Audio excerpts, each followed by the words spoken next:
La sélection des candidats fait partie de la troisième étape du processus de recrutement. Afin de pleinement la réussir, nous vous invitons à suivre ces 4 étapes.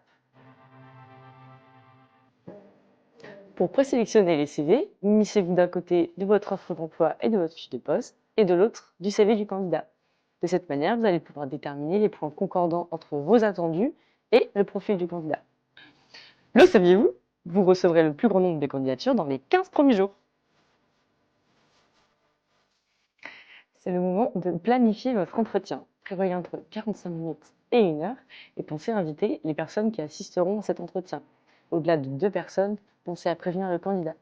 Et c'est aussi l'occasion de préparer les tests, si besoin, des tests de personnalité ou des tests de mise en situation professionnelle. L'entretien peut se dérouler de cette manière. Accueillir chaleureusement le candidat ou la candidate, la première impression est très importante. Se présenter, échanger autour du parcours du candidat, évoquer l'entreprise et le poste, poser des questions complémentaires et répondre aux questions, et enfin conclure, remercier et donner la suite du processus de recrutement. Il existe 3 types de questions.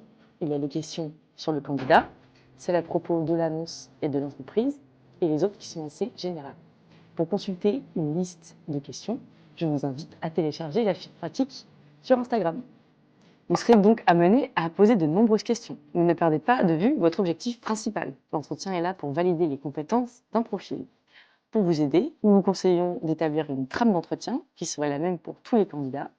Sur cette trame d'entretien, notez les mots-clés de l'annonce. De cette manière, vous allez voir au fur et à mesure quel sujet vous avez abordé ou non afin de valider au mieux les compétences du candidat en face de vous. Pour plus d'infos, téléchargez la fiche pratique.